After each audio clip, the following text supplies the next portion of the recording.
Yeda se nyamia ye bi papa ye na mamboatema se odi ahosepe no abre ye nti we throwback Thursday na no odi abro no 2000 bebre wo ho enti obehwe no ahehye ne saa de amount ye the first batch no abro nkwane anwoden e wo ho a Thursday throwback osa de beba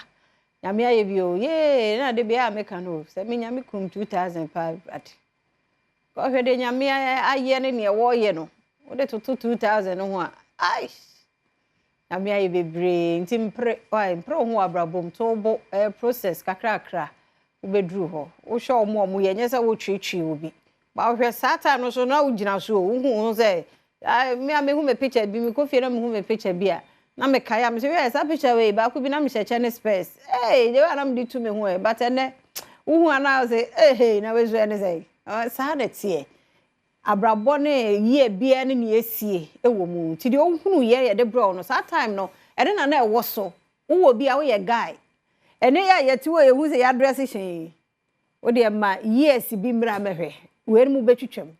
wo se mehu ya mehu ade ene me cherish ye me hu te se de me ye super human being no beto mre bi ne emfa nya hwe na niam afoforo aba ti sa na abrabo ne tie wo nyini wo ko onim na niam esesa enti wo so sesa ya adwemboni ni firi utirim na ma papa enye wakoma mu ma esesa ma wo ye fefefe ma wo ye kama ya kasa ahofe wo store e fa na nso gina wo so uyi adwemboni firi wo a wo ye okay ti mama wa pon ma bie ki na mo fafem na se besi PS tade amon na etimi akofro be pon na wie ye wolenda do gina mu fie kwan so a this all the givers for edin sa wo so to mo ba ba boaye Pese onya apomuden panade fro be pono kwaji wani boko na osa ba asumdwe mu ti be me na wa hase abante pa me nchia we da bia boko de nyame adom Dr. Kwabi nso ho ye nyame adom de ho ye pa wada ma ye hwenu a e wa adwama so a givers di aba anope ma me ndase na me nchia hwefo Ghana fo ne obibia na de won se me de ye nnu ni nyina aba okay enti no me sha ani ha me ensa ni nyina no enu ni nie enti me kɔ no according to seni amahyehyɛ no pepepe na ne nyina no ye eja afista ya ye kodi obia die wo mu bi enti obia momode no mbora drugstore herbal shop pharmaceutical shop na one penny de ni bi na me mfa mintimnim no mfa nhya ase oso aborobo na nkasa nie give us herbal mixture give us antontom da ho no eno nie onim se ye koyi eye de anono de enam we chilling ene moso de ebekoso pa na se udidi na wononom na ni nyina ekire aduane ne ntumi an digest ye na begina obo a anhwe ya na anigye no ayeden anko wie peye enti ekokoba ne saa na mepa acho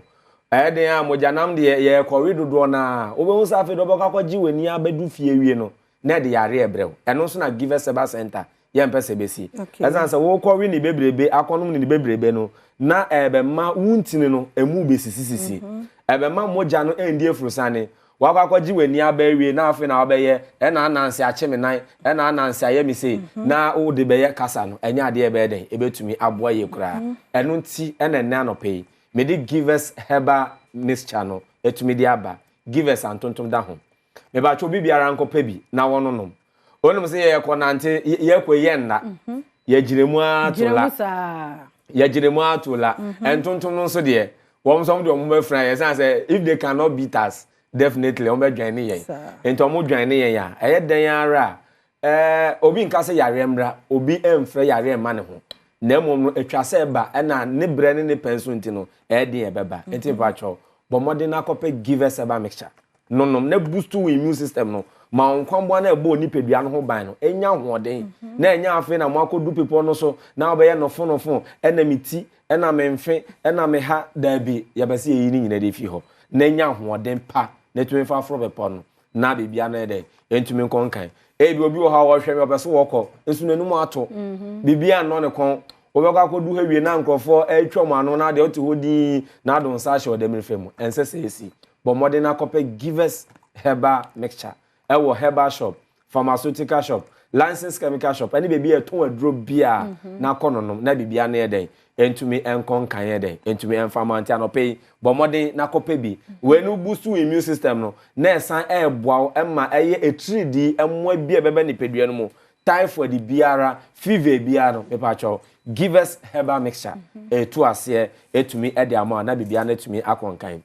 onim se ko obi pono so de enafam enye bete obi wo ho a okọ ha ne ya na afede na koma e ko bose peri nese wo gine ho bia nese wo te so anesa eno nti na Givers Herbal Center ye de Givers GC mixture ene ne capsules e de aba ebra wo nom a e boa wakoma ene wuntini no moja na etumi akonkan no na ni nyina echi no esen yi eye infections ahodo ene enem yare onim se ye ko ye de ye ko foro people yi hotels ahodo ye ko da efiefi ahodo ye ko da enyo nkwa na uko yuso we be koso we be friso we be koso na infections bi wakwa tete bi da bi ye mpese besi enti bo modern na kope Givers GC mixture ene ne capsules we no to a uto ni mienu bomu ni nsuo no ena afa ne topa ye na we ye den wetumi anom abom na bibia no etumi akonkan enti oba anom bema no bo modern na kope bi na fa show ho na fa fro pepo no o de ansa na obehya ase fi nkran ha ana kumase be bibia wu free babia no bobu fifie tena ka mu nya hotoso na nya sa eya abotoyem no se wo kwa die wo ne yare to kwanta mo apai wo ko na ni giemu na wo ba nso a wa ba na ni giemu na na wie ye no nso no ebe wie ni giemu na bibia na atumi akonkan ti we na ye Givers GC mixture ene ne capsules kunditia infections ena afa enam yare we bia den tete ni pedua no na afa de wakoma na eno moyie na te na ya tate so no me patwa no nso na den eto etumi atwa ede ama o enti bomode na kope bi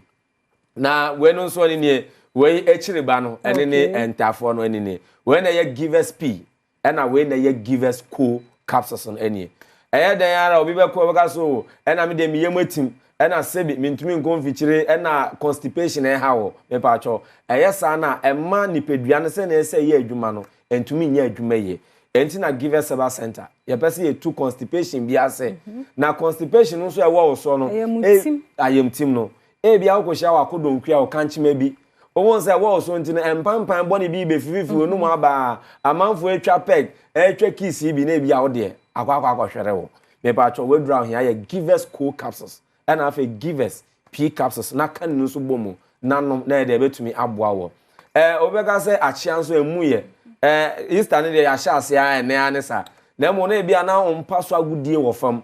bia udofo bia oni na edi nkomo acha we no enya aphrodisia we nya ne awo kɔ no mu 30 minutes 1 hour da bi na mo we no sane wuntini no ma wo ni pedua no omra ye wo mpamu 1 minute afi na ekɔ kwadwo se sie ya wawie wo prepare kwam ye ne awtumi ye ni no me pacho eno ne empese ebesi bomode na kope Givers Co capsules ena afi Givers P capsules na bomode na tobi na no eduro ya medi hu nkomo enye na ekɔ herbal shop pharmaceutical shop bebi eton aduro man Ghana eni wi asafa na bebi bia na Givers ye nupai obetumi adan enye bi ato bebi eton aduro bia nso no ebi ewo ho no nti bomode na kope bi oba enom bema nom oba tu ayem timase ayemti na wo so nti na odofo ben wo so me de mini atenka frigidity ya de bia ye ka ho nkomo e na me de mi feel hwe me de mi dabi me pacho ye so mu a feel bibi nya atenka responde na at least agrodie no entumi enkonkan na enye de na enwie peye nti ye Givers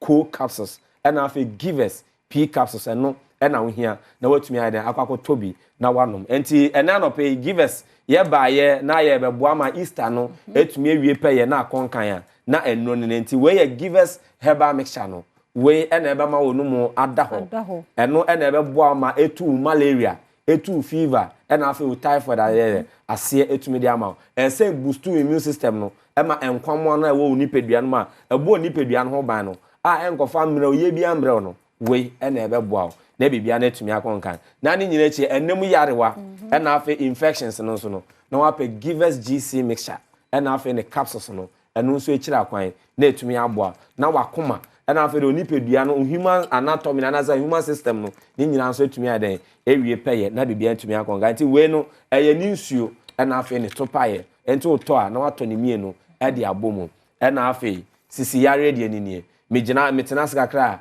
na mesisi ye me ya metena sikakra na medwonku ye me ya no me pacho eno ani ayemtim no so no eno na ye Givers Co capsules ena afa ni P capsules nia obinti ase nia bro wadwe ne onti ase so me pacho bomode na fra Givers Herbal Center e was 0543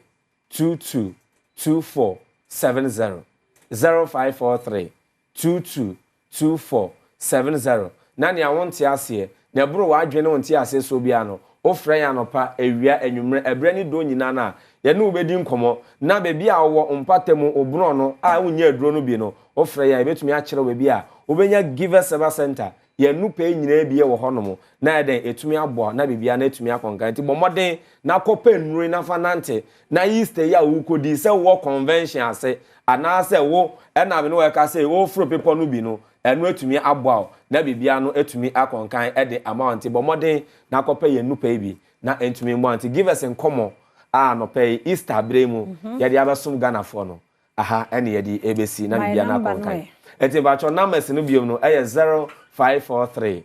22 2470 0543 22 2470 now ni Givers Herbal Center ending komo yada senti Givers Herbal Center na yete won kano misro trumike ne ko pharmacy herbal shops na konje wodie sisi entwen ma yare no mo wansa mfi ase ebo ho ban a ebetumi aboa ye papa ti yada Givers for ase fa number no bibi kire wadwen a na wafre de bia na omoka sa wo frɛ wo mo nso a na ma kire se de obesi anom no especially bia na wo no maduro bi dada so ho no watumi ehun se de obesi anom no afa na mamenkai wo se otekoko so asante hene otumfo se tutu abebi otoso mienu na ekasai se o ya baso bodie bi dia mankronkro bi ni nyumakuo bi a wo mo aboa pa ama hill Comfort project no na ya krabehwa yeguso anso eboa managina ne naso Comfort teaching hospital ba ye 70 years ni ti wa de ekwo 70 ache ena na nyansen mu ayo ne se yesesemu yenye renovations enum ne ade ono nko antumi nti mo be so no asene ahihya abaso body a yede ma wona etesa ne wo mu afei ena onso pese wo de on de ba no nyame yadom adwoda 21st April Easter Monday 6 p.m. yen guest of honor His Excellency John Dramani Mahama na wo onso pese oboa because yenwie egusu aya ye nti obia mo a enye late and sorry some kaka mo ho abom agede aba ye beje wona ewo bie mo de ba ye beje ankrankre obetimi afre number 0544195525 0544195525 Menshia Palace also pese uba ho no mabra na uba onso atimi aba bebo ma nana ni so de hunu ne bota ye ma Comfort teaching hospital no atimi aba momo number ni 0544195525 0544195525 now so to me dia boa bibia kire wadwen won e makan hu a fra 0205516330 0205516330 now dem pelifo akasa Easter ye dio ni nyina ne se kompu Ghana eye exclusive Easter sales exclusive what ya na they say there ope electronic gadget IT hu gadget bia dia enko ba bia kompu Ghana for wo mo wo branches ni bebre e na okọ malls ahodo ni nyina mu so obehu kompu Ghana for e wo ho e free bra me chance ye bo ho da road ibo kwakosi 30th April no sa promotion no e koso ani obeto wo kompu Ghana no ya teso 50% oh enye 10 enye 5 50% into auto LG, Samsung, TCL, HP, Techno, Infinix, Itel. We do auto in 50% ya take a dear free show. To why your calculations are there near 1,000 year to 50% say. Into shadows when I send boy 1,000 by me rosa, me mount for to home. Into true me care now so far who should be na M1. Now big one no. And then I will be winning 85-inch smart TV. Big one no. 85-inch smart TV. It is what all iPhones, laptops, juices, rice cookers, and be brave or kumpu Ghana no. Aye Easter into no my yes and she we no. To me canoko branches ni biano kokoto bi se see na also for who Jim say Spenters or Oxford Street and East Legon. E ho nyina malls ni nyina obenya kumpu Ghana. To turn ma 3,000 Ghana e ho e kro no a. O test wo invoice number no e de code no. Na just say ne no ano no na udam yi. Nti draw no ebekoso 2nd May. Draw no 2nd May. Trimika na so fa hu hyemu bi na 85 bo. goyi and the I say any penny jina wo dem na wo hwe omo e ma hunu bibia kre te mesro fa ho ehyem sisi for 0302752020 0302752020 and our WhatsApp number is 0243 1434 3143 0243 1434 43 ya hye so se bibia ye draw bia no terms and conditions apply. National Lottery Authority ne Caritas Lottery platform ena ede eba birthday for ne na awurade ayade dodo di mfie bebre akeka yabusuafo yi wormo emfie ho nti ye ne wo nka mom ena awurade ase fi se nyame ayade wayade birthday ne wa ewa enti we ya mi nua be makuma akra na ye mi nua be maketwa aha happy birthday osei akwasi bofa pacha mu family nua nto so wona da so no mi nua no ma nyo nwanwa nyame ba we mi nua osei akwasi bofa ne wanya 9 years erade nhira o erade nya okese omo asunfra dumu nkwa dumu na we abakan erade ma like oh blessing you more your father Masati 1 one o ma me papa di man you enu nia na pna mai enu nua no nkaya yeso ye wa hai ye we show happy birthday nyame nhira wonye okese o ma sunfra dumu nkwa dumu osei akwasi bofa onkwaso ye ni jo ho pa happy birthday afi happy birthday nkoma Jaden nana kojo entry Jaden so na da so no swag ni ye different erade ma enfo ja techemanto anum no fa bi mo maso nyini be makokodrofo nyansafo wasefo nyina nyinhira happy birthday we fi o maame na o papa Mr. and Mrs. Entry ene Candida Francis Tess Isabella Angela grandma omodo so munyere we show happy birthday nyamishira papa pa osono ba konso na da ha no happy birthday nkoma Mrs. Florida Ama Tano ohwe no pose no a oya deputy director Interpol Ghana Police Service headquarters hono wo uknu Stanley Kwaku Tano aka Tony Montana or East Legon one nkra ni nyina ni Pokia Wendy 101 e we show Mrs. Onkwaso star we dey yeah kipi famana happy birthday enkomma special happy birthday so nkoma my husband Edward Amponsa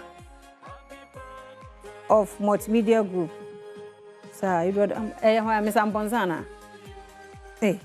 Ene papa wonkwaso. Happy birthday. Nyame nhira no onye okese Joyce Adobi Amponsa. We wish you happy birthday. Nyame nhira. Edward Amponsa ni. From you. Edward mum na wish Joyce. Nti Edward Amponsa na wish ne yire Joyce Adobia Amponsa. Happy birthday. Yay! Ukunu so want hu ja we. Ye wo ye ne man sa ne mema de. Wo ye mo so be ya ma kama. To ba pa wonkwaso nyame nhira papa pa. Afei happy birthday. Nyame nhira nyame nya okese. Ya munya be say mi hu de odi ne birthday. To obrempon de di ne birthday. Nyame nhira ani obrempon amba. Nyini be kese obrempon na da so no. Tese ne di e ba ne de. Wo hwe mo body ne dia. Wo ba say be ma papa pani mu bi obrempon ni obenyina be ye nso. Ti nyame nhira nyame nya okese kusi so be kese pa. Bonnie ene to four family and I wish you happy birthday obrempon. Happy birthday to my dad Mr. Benjamin Kese. Na se we no I say ya na nyono. Happy birthday papa wonkwaso 74. Wow. Na me manya kese kusi so be kese pa 74 no rade miemie intininim. E ma bibia nsane kama fefefe ahodin mu. Ene I wish you papa Benjamin Kese aka Kabobo aka Papalu and when you're 74. Why so open Agnes Kese na wish you happy birthday. Afa mi amade Auntie Magina da so no. And Auntie Magina 40 years. Pacho Auntie Magito sumame. Auntie Magito sumame. Ona da so no Advent Voices auto singer no nie. Auntie Maggie won kwaso. And ofata ye bibia bi ma no na enwie. Ofata Advent Voices Margaret ene da so no. Mrs. Obey. Ya mi shra 40 year rademfa 16 ka ho afemu. Amunkoso ma ya nwum a ehye nkura tumpon. Ya mi shra wonye okese. Isi so Obey kese. Afera say de nam se wanya girl aka hu. Udi achi obetiti. Obama ge onkwaso. Happy birthday. Afei birthday fo nyina heneni. Em se mi yi Papa Lu free wa. Ene e bia Joyce Adobia free wa. Bia be ne eteso. Ene Awurade ama no 50 years was aseso. Ante comfort wo no 50 years ni oni aju 2. Honorable Sama 1. Ene ye kwabna birthday. Oman hene kwabna sante. Monfa incoming finance minister de sharp. Ohu bag na ekura no. Sika ni nyina ho ne wo. Kwabna wo nkwaso. We pose wo ye utubu za che ene wo kan wo ntimi afa na ni so. Oman hene kwabna sante aka Benjamin Asante Dako. Wo nkwaso. Ya ni so team ni nyina. Ya ni so pa ya na de wo ye ye ma ye no ya pese ye ne sa. Na mo sa ne ye hu de ye nyama mo. Tu wo no ye nyodai. Ehira no a nyame ma wo hira no nya bebre enya nkwa enya hoden dia wo hwehwe na Awurade nyama. Happy birthday Benjamin Asante Dako nyame hira pa yemfe yenkomo ni nyina nsi ha yeda say incoming JP Jordan Bismarck akwasinsi aboaten so aye krado ono no wakodware asubonten Jordan mu abai nso obaye the same thing nti JP bana odi asemide ka draw no so baso kwawunu ye ne ye calendar do watwa de no 10 cedi na de abeje 1000 oha star 281 hash option here 4 star 281 hash option 4 twagum option 4 wo be hu Adom TV enkwa Adom FM TV mo ya mo hwe no so ye say option here 4 wan twa ho a unya ha nti twa ne di 1000 we utwa na da wo mu number no so nya fe na fa o Ghana card bi abra ye hie no o number no a nti fetwa na obedi peche midin de afia amankwa tamaklo ye ko fosi JP Jordan aye krado etwaso